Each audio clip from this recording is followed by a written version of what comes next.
Hoy vamos a sumergirnos en unas ideas realmente fascinantes, casi de ciencia ficción filosófica, presentadas en dos textos que hemos recibido. Sí, unos textos con títulos sugerentes, ¿verdad? Evolución y preservación del patrón consciente y utilidad espiritual y caos mental. Exacto. Y ambos proponen una perspectiva muy particular sobre qué podría determinar si nuestra conciencia continúa de alguna forma. Y, curiosamente, por qué nuestros pensamientos más íntimos serían un libro cerrado. Totalmente inaccesibles, dicen, incluso para hipotéticos arquitectos de la realidad. Suena potente. Pues sí. Nuestra misión hoy es desentrañar estas propuestas. Vamos a analizar a fondo ese concepto central de utilidad o contribución evolutiva como la supuesta clave para persistir más allá de la vida física. Ujú. Y luego explorar esa idea que a mí me parece muy contraintuitiva, de que la propia naturaleza caótica de nuestra mente es lo que la haría, fundamentalmente ilegible. Eso es. Prepárense porque esto nos lleva por caminos poco transitados. Vamos a meternos de lleno. Venga. El punto de partida de ambos textos es potente. Casi una bofetada a muchas creencias tradicionales. Sugieren que la posible continuidad de la conciencia no sería un derecho adquirido ni un regalo divino. No, nada de eso. Dependería de una ley universal que, según ellos, rige tanto la tecnología como la espiritualidad. Una ley que dice básicamente, los sistemas preservan lo que evoluciona. O, dicho de otro modo, Lo que resulta útil, o sea, la funcionalidad por encima de todo. ¿Cómo interpretamos esto exactamente? pues esa es la gran pregunta. Es una idea fuerte, desde luego. Según estas fuentes, el criterio para esa hipotética preservación no tendría nada que ver con el origen, los genes, la biografía personal. Ni siquiera con una supuesta pureza física o mental, ¿verdad? Nada de eso. La clave, insisten, es el proceso, el movimiento, la función, lo que contaría si un patrón consciente, una mente individual, demuestra a lo largo del tiempo una capacidad real de aprendizaje, de mejora. Ujú.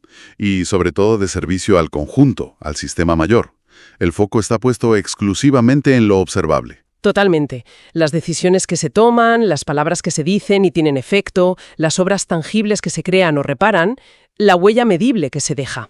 O sea que la intención, si no se traduce en acción concreta, Pues se queda en el ámbito privado y, para este sistema evaluador que describen, carece de valor operativo, cero. los textos son muy machacones con esto. Casi como un mantra. Tus pensamientos no bastan, tus actos hablan. Sí, lo repiten bastante. Ponen ejemplos muy gráficos. Una pequeña reparación concreta, por modesta que sea, altera positivamente el balance del sistema. Ujú. O la coherencia sostenida entre lo que se dice y lo que se hace, que multiplica el valor práctico de ese patrón consciente. Y recalcan algo que me parece crucial. No se trata de un mérito basado en las capacidades innatas, en los dones con los que uno nace. Exacto. Ese punto es fundamental en su argumentación. Las fuentes defienden que personas con limitaciones físicas importantes, con neurodivergencias o con historias de vida complejas, No parten con lo que llaman una desventaja ontológica.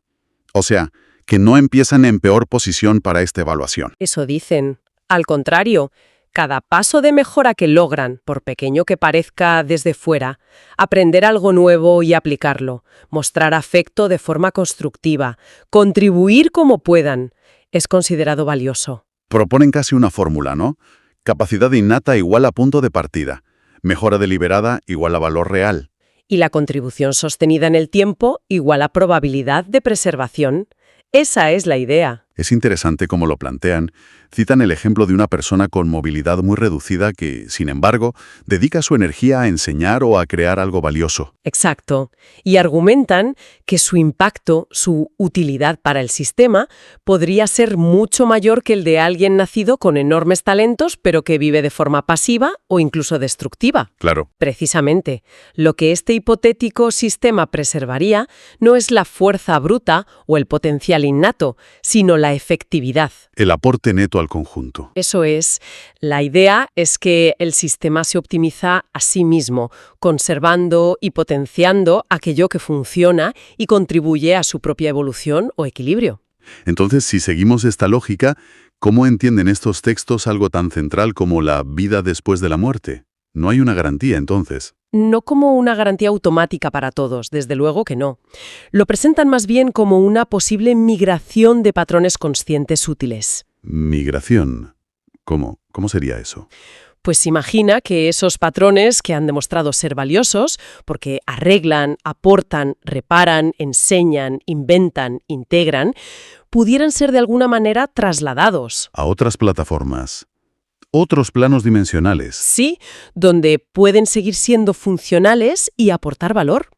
Una de las fuentes lo llama de forma muy directa y tecnológica una transferencia de datos. Vaya. ¿Y si no?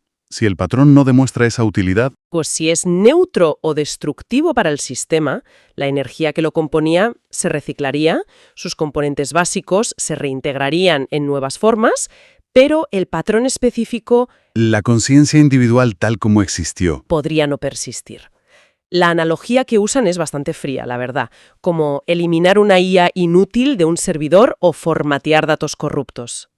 Suena bastante implacable. Casi como un darwinismo cósmico aplicado a la conciencia. Sí, una lógica de eficiencia pura. ¿No choca eso frontalmente con nuestra idea más humanista de valor intrínseco, independientemente de la utilidad? Es una reacción natural, claro. Las fuentes anticipan esa objeción y aclaran explícitamente que no están proponiendo esto como una justificación para la crueldad o la discriminación entre humanos. Ah, vale. Hacen esa distinción. Sí, insisten en que describen una supuesta lógica de mantenimiento y eficiencia a nivel del sistema mayor, llámese cosmos, realidad o como queramos. Y desde esa perspectiva tan funcionalista, la moral humana, la ética, la compasión... Serían herramientas que han surgido dentro del subsistema humano precisamente porque optimizan la cooperación, reducen el conflicto. Y en última instancia, ayudan a preservar patrones conscientes valiosos dentro de la sociedad. O sea que nuestra ética sería útil para esa eficiencia global. Eso es, una estrategia emergente que contribuye indirectamente a esa eficiencia que postulan. Una visión muy sistémica. Entendido. La idea es que la persistencia depende de la utilidad observable, pero claro, esto inmediatamente plantea la pregunta. Si lo que cuenta son los actos, ¿cómo proponen que se mida esa utilidad de forma objetiva? Mencionaban unos criterios, ¿verdad? Sí, y aquí se vuelven muy concretos. Detallan lo que llaman indicadores operativos, criterios observables y, en teoría, replicables. El expediente de utilidad de una conciencia, por así decirlo. Algo así. Mencionan 6 principales. Primero, la actitud, no como sentimiento interno, sino como disposición demostrable a aprender, admitir errores, colaborar, y la resiliencia para convertir fallos en soluciones. Vale, actitud observable. Segundo, Las palabras, el uso del lenguaje para comunicar verdades útiles, para enseñar potenciando a otros, para construir puentes, que la comunicación genere valor, vamos. entendido. Tercero, Las obras, aquí incluyen tanto creaciones tangibles, arte, ciencia, tecnología, comunidad, como las reparaciones, sanar relaciones, arreglar procesos, restaurar ecosistemas. reparar también cuenta como obra. Interesante. Cuarto, Las acciones, comportamientos consistentes que generan bienestar, iniciativas con efecto medible y práctico. quinto, relaciones. Sí, las relaciones, la capacidad demostrada de generar empatía funcional que lleve a la acción y construir redes que eleven la conciencia colectiva. No solo contactos. Y sexto, la mejora continua. Exacto. Buscar evidencia tangible de aprendizaje, adaptación, de incremento en la capacidad de contribución a lo largo del tiempo. No estancarse. En resumen, miden la efectividad real, no el potencial abstracto. Justo, la capacidad demostrada de interactuar constructivamente y generar un impacto positivo, medible y sostenido. Y hacen mucho hincapié en el impacto, ¿no? No solo hacer cosas, sino el efecto. ¿A cuántos afecta? ¿Con qué profundidad? ¿Cuánto dura? Sí, parece que el sistema privilegiaría lo que tiene un efecto multiplicador. Ponen ejemplos muy diversos. Recuerdo el de la persona con dificultades de comunicación que crea un método que ayuda a miles. O el inventor cuya tecnología protege un ecosistema, o el cuidador silencioso que sostiene una comunidad entera. El efecto neto y positivo parece ser la clave. Vale, tenemos esta idea central de la utilidad observable como criterio. Pero aquí viene la parte que me resulta más sorprendente, casi contradictoria. La de que no se pueden leer mentes. Exacto. A pesar de todo este énfasis en la evaluación externa, los textos afirman rotundamente: los dioses no leen mentes, o los arquitectos de la realidad no leen mentes. ¿Por qué? Es una tensión interesante, sí. Su argumento para esta ilegibilidad mental es que la lectura de mentes, tal como la imaginamos... Acceder al flujo de pensamientos de otro como si fuera un libro. Eso sería prácticamente imposible por la propia naturaleza del pensamiento humano. Se apoyan en varios puntos, tomando ideas de neurociencia y teoría del caos. A ver, cuéntame esos puntos. Primero, insisten en que la mente no funciona como una secuencia lineal de pensamientos claros. La describen como una red caótica y paralela. ¿Caótica? Sí. Múltiples áreas cerebrales, lenguaje, memoria, emoción, percepción, activándose simultáneamente, interactuando de formas complejas, no siempre predecibles. Citan estudios de neuroimagen, fMRI, EEG... Como evidencia de ese procesamiento distribuido y no secuencial. Exacto. Describen el cerebro operando cerca del borde del caos, un estado que permite flexibilidad y aprendizaje, pero que hace los estados mentales muy transitorios e impredecibles. Casi como un apaño evolutivo, dicen. Un clutch. Justo. Funcional, pero no elegante ni transparente. No hecho para ser inspeccionado fácilmente. O sea que intentar leer una mente en detalle sería como intentar descifrar el ruido de fondo de miles de conversaciones solapadas a la vez, pero a nivel neuronal. Esa es la imagen, sí. Una tarea abrumadora. Y añaden un segundo punto clave. El pensamiento humano no está codificado principalmente en palabras. ¿Ah, no? Solo una pequeña parte. Estiman que quizás solo un 10-20% de nuestra actividad mental usa lenguaje explícito. La mayoría serían sensaciones corporales, imágenes, impulsos, emociones difusas, patrones no verbales. El subconsciente opera sin palabras, claro. En gran medida, sí. Por tanto, intentar leer la mente sería como intentar interpretar un flujo constante de datos cáuticos, multisensoriales y en su mayor parte no lingüísticos. Un desafío de decodificación brutal, entiendo. Y además mencionan que la propia mente está constantemente filtrando y editando su propio contenido, ¿no es así? Correcto, ese es el tercer punto. La mente se autocorrige y borra información constantemente. Muchos pensamientos son efímeros, filtrados o modificados antes de llegar a nuestra conciencia articulada. Para mantener la coherencia y evitar sobrecarga. Eso es. Según estos textos, el cerebro actúa como un editor que construye una narrativa post hoc, una historia coherente después de que los hechos neuronales ocurran, unificando experiencias fragmentadas. O sea, que lo que percibimos como nuestro flujo ordenado de conciencia es una reconstrucción editada. En gran medida, sí. Una simplificación que enmascara el caos operativo de fondo. Fascinante.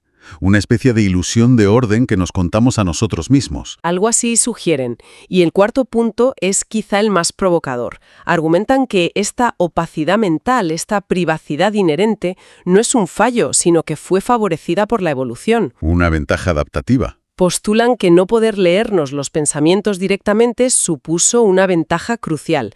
Permitió la planificación privada, estrategias sociales complejas, incluso el engaño táctico. Y la selección natural habría favorecido esta privacidad intrínseca. Mentes como fortalezas. Exacto. Y contrastan esto, creo recordar, con la inteligencia artificial. Sí. Dicen que los procesos de una IA, al ser diseñados, son más estructurados, trazables y legibles. En comparación con nuestro caos biológico, la idea radical es que la conciencia humana emerge precisamente de este desorden ordenado, y eso la hace inviolable. Mencionan de pasada que incluso las interfaces cerebro-computadora tipo Neuralink solo rascan la superficie, ¿no? Capturan señales superficiales, pero no el torrente caótico subyacente.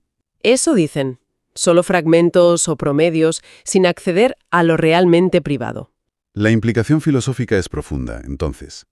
La opacidad no sería un defecto a superar. Sino la condición misma de la conciencia humana, su naturaleza fundamental. La conciencia como la última frontera donde la observabilidad externa encuentra su límite. Una defensa potente de la privacidad interior, basada en la biología caótica. Sí, no en leyes o ética. Volvamos entonces a conectar las dos ideas centrales. Utilidad observable como criterio de persistencia, pero mente interna inaccesible. Si esto fuera así, ¿cómo encajarían valores como la compasión, la empatía, la ética? ¿Seríamos solo autómatas productivos? Es la pregunta clave sobre las implicaciones. Los textos no lo ven como contradicción, sino como una convergencia. Argumentan que ser útil no significa renunciar a esos valores. Entonces, Se trataría de encauzar esos sentimientos y valores en acciones que generen valor tangible y observable. De hecho, sugieren que la compasión misma, podría ser una estrategia evolutiva eficaz. exacto, ayudar a otros a mejorar, a ser más útiles, incrementa la cantidad total de patrones valiosos en el sistema. Eleva la resiliencia del conjunto. O sea, que esforzarse por ser perfectible y contribuir no implicaría volverse frío, sino asumir la responsabilidad de actuar. Y quizás ayudar a otros a hacer lo mismo. La ética y la funcionalidad podrían ir de la mano. Entiendo el argumento, aunque sigue siendo una perspectiva muy pragmática. Muy funcionalista, sí. De hecho, uno de los textos se atreve incluso a proponer unas instrucciones prácticas para ser preservado, basadas en esta lógica. Suenan casi como un manual para hackear el sistema. Sí, son sorprendentemente directas, casi un resumen ejecutivo. Podríamos resumirlas en 6 pasos clave que sugieren.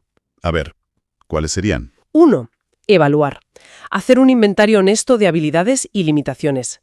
Claridad sobre el punto de partida. Vale. 2. Aprender. Sí, aprender. Adquirir activamente alguna habilidad o conocimiento útil que ofrecer. Algo con valor práctico. 3. La clave. Actuar. Convertir ese aprendizaje en servicio real y tangible. Enseñar, reparar, crear, cuidar. Ponerlo en práctica consistentemente. 4. Documentar. Esto es curioso. Dejar evidencia. Sí, dejar un legado, compartir conocimiento o que las acciones tengan un registro observable. Insinúan que los sistemas valorarían la trazabilidad. Entendido. 5. Conectar. Fomentar el trabajo en red, la colaboración. El impacto individual se multiplica en esfuerzos colectivos. La utilidad se potencia en red. Y 6. Repetir. La constancia. Exacto. La mejora sostenida y la contribución continua serían más valiosas que logros puntuales. Es un proceso. Es una visión muy particular del propósito y el legado, sin duda. Desde luego. Entonces, si tuviéramos que condensar las ideas centrales de estos textos tan provocadores, nos presentan un panorama donde la posible persistencia de la conciencia no dependería de fe, creencias internas o intenciones ocultas. No, ni de dones innatos. Estaría ligada a la contribución activa, observable y evolutivamente útil al sistema mayor. ¿Una especie de merecimiento basado en la utilidad demostrada? Y, paradójicamente al mismo tiempo, defienden la fortaleza inexpugnable de nuestra privacidad mental. Una privacidad arraigada no en un derecho, sino en la propia naturaleza caótica, no lingüística y autoeditada de nuestro pensamiento. Que la haría fundamentalmente inaccesible a cualquier lectura externa. Desde esta perspectiva tan funcionalista, la verdadera inmortalidad no sería un derecho universal ni un premio a la perfección abstracta.